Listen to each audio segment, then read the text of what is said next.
Adventures of Jungle Jim.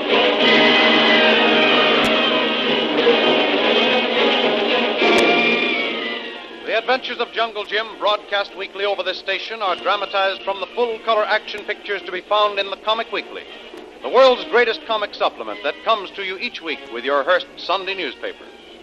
Join the 11 million adults and 6 million youngsters who make their weekends more enjoyable reading the world's greatest comic and adventure pictures by the world's best artists featured in every issue of the Comic Weekly. Insist on the Sunday newspaper that brings you the Comic Weekly.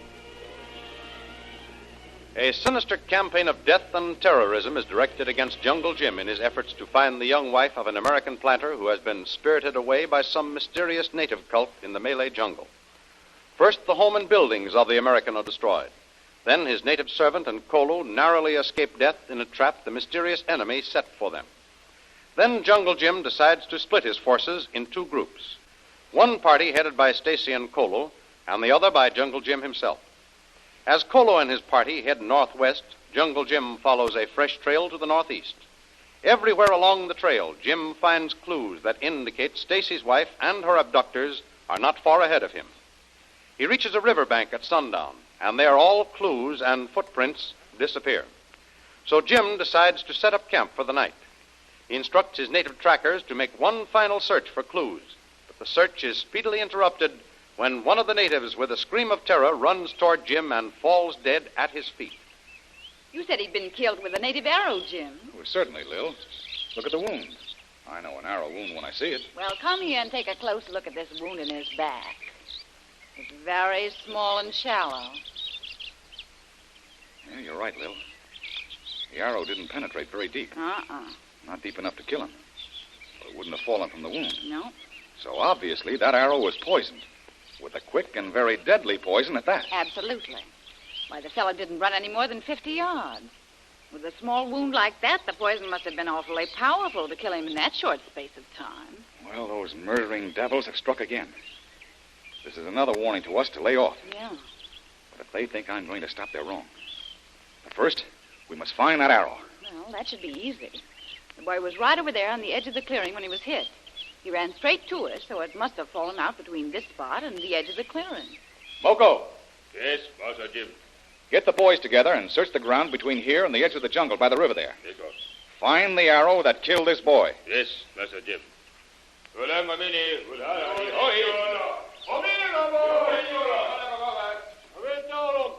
Well, come along, Lil, and bring a rifle.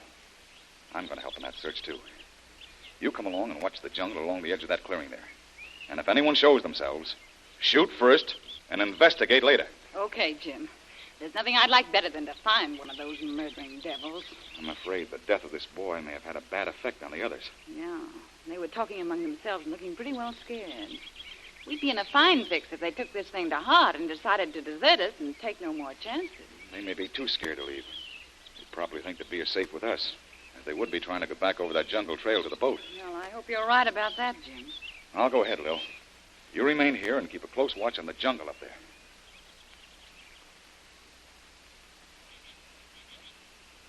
Well, darkness is setting in too fast to do any more searching tonight. It seems to me with the four of you covering this small patch of ground, you ought to have found an arrow easily. That is, if there really was an arrow. I'm beginning to think he was killed some other way. There was no other way, Lil. He was killed with a poisoned arrow, all right. Well, then where is it? You said yourself it didn't penetrate deep enough into his back to stick there, so it must have fallen out. All right. He was right there when he screamed. He ran in a straight line almost right to us in front of the tent. Just that short stretch of ground. The arrow must have fallen out somewhere there, and yet you can't find it. For the simple reason that there's no arrow to be found. Why? Because, Lil, I'm convinced it was picked up again by the murderer who shot it. It's all perfectly simple. The boy hit his back right on the edge of the clearing. Yeah. The arrow was fired with just enough force to cut in the flesh. Uh-huh. The sting of pain caused the boy to straighten up with a jerk. The arrow fell to the ground. We were watching the boy and didn't notice an arm reach out, retrieve the arrow, and disappear. Sounds logical enough. Why would they want to reclaim the arrow? To destroy all trace of evidence, possibly. Well, we'd better not linger out here any longer, or someone might take a pot shot at us. Let's get over there by the light of the fire. What are you going to do about the dead boy? I told Moko to detail two of the boys to dig a grave and bury him. You'd better make arrangements for a pretty strong guard tonight, too. We might get another visit from those savages before morning. Well, I've taken care of that too, Lil. But somehow I don't think we'll be bothered again tonight.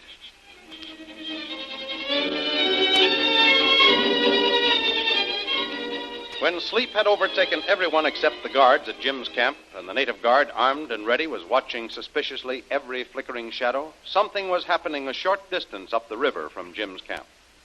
A swift canoe glided silently out of the heavy undergrowth along the bank and drifted away from the direction of the camp.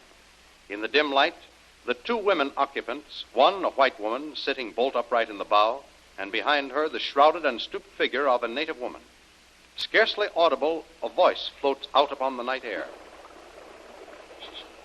Your work has been well done, fair daughter of the gods. Straight and true the arrow flew, finding its mark and leading its swift drink of death to course through the body of the unclean intruder. Your word is my command. Your will, my will, always. Always and forever. It is well. Obedience is the noblest of all virtues when it serves the will of the gods. Where now is the arrow, swift-winged messenger of death? Here at my side, carried safely from those who seek to find it. What would you have me do with it now? Take it up and point it downward to the water's edge. I do so, even as you speak. Now release it, and let it find its final resting place deep in the waters of the river to be lost forever. Its secret locked away from those who try to fathom it. The anger of the gods has been appeased. Now shall there be peace. Not yet, not yet. For even though you have found favor in the eyes of the gods, our task is not yet finished. We must go onward with the work at hand. I will. Your word is my command. Your will is my will. Always. Always and forever. Well spoken, fair daughter of the gods. Now rest. Sleep. Sleep to the music of the night wind and the water.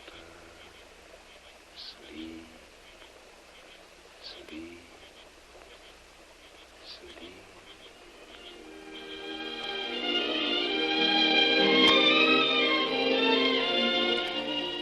Far down the river in the same direction in which the mysterious canoe is headed is another camp, where young Stacy's party with Jungle Jim's faithful servant Kolu as its headman is resting for the night.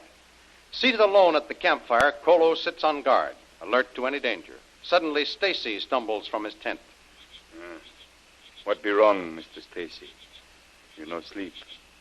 Everything quiet. Kolu watch good. Nothing happen. I know all that, Kolu. As a matter of fact, I was asleep. I was fast asleep, but I had a very strange dream, and it disturbed me so much I woke up. You be very tired. You're not used to long march in jungle all day. Make nerves upset. Then you dream. No, Kolu. I was perfectly all right when I went to sleep, but suddenly I seemed to hear my wife's voice. It was very strange and distant. She was talking like she used to when she was under the spell of those jungle drums. You worry much. Think all day about Mrs. Stacy. That make you dream. No, it wasn't that. I could just barely see her. She seemed to be floating toward me. I had a strange feeling that she was coming toward me. Her voice was plainer, more distinct, but she didn't appear to be talking to me, but to someone else, whose voice I couldn't hear. Strange, Kolu, but nothing she said made sense to me. But somehow I felt that what I heard was not in a dream, but in reality my wife speaking to someone. It may be all a dream, but somehow I think it was real. Mr. Stacy, you go back in tent. Try to sleep again. If you not sleep, Kolu give you small powder. Help you sleep. Soon be time to change guard. Native boy take my place. Now, don't try to change the subject, Kolu. Listen, you're Oriental. You've traveled with Jungle Jim and know of the many mysterious powers of the strange tribes and cults. Somewhere, someone has cast a dastardly spell over my wife, completely changing her. Do you think they might even extend their powers Kolu think be better you go sleep. Native boy come to take guard now. Kolu go to sleep.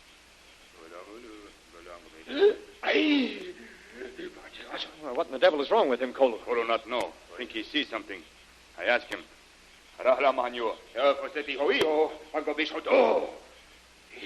say something bad happened. He sees something. Afraid to tell Kolu. He say best all go back quick. No. Find out what's wrong. Make him tell you, Kolu. If there's something wrong, we ought to know. Kolu find out, Mr. Stacy. Better maybe you go in tent first. No, I'm going to stay right here until I find out what it is that suddenly frightened him. Ask him. Make him answer. He say better we turn back. Leave country before death come. What does he mean, before death comes? He no tell that. All he say, better we all go back. I want a thorough explanation. You get it, or by heaven, I will. No, Mr. Stacy, you wait. Be quiet. Kolo talk again to boy.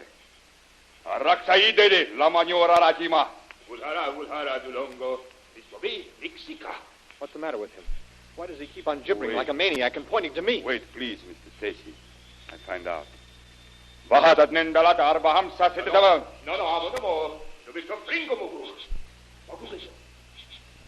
She say, high priest, deal bad magic, mark man for death. Soon death come here. Find sign, then very bad. Someone die quick. Who? How does he know? Make him tell you why. He tell me why, Mr. Stacy. Someone come in night. He say, mark man who be close to death spirit. Look, Mr. Stacy. Mark on your arm. How it come there. It be sign. The devil. Why, there is. I never saw that before. I washed before I went to sleep. That mark wasn't there then. It must have happened while I was asleep. Boy is right. That be the mark of death?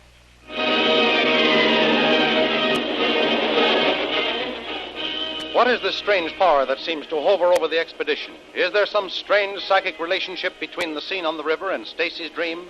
Has the sinister power that seems to control Stacy's wife a similar effect on young Stacy? Or will the next poison arrow find its mark on him? Don't miss the next exciting episode in the adventures of Jungle Jim. Remember, you can follow these adventures in the full-color action pictures which appear in the Comic Weekly, the world's greatest comic supplement containing the best full-color adventure and comic pictures. Remember, no other comic supplement can give you the top names of Cartoonland, like the list of all-star favorites to be found in the Comic Weekly.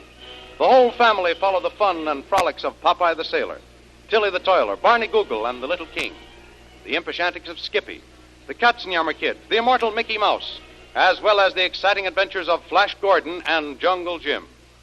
Join the 11 million adults and 6 million youngsters who every week find the greatest of home entertainment in the Comic Weekly, which comes to you with your Hearst Sunday newspaper.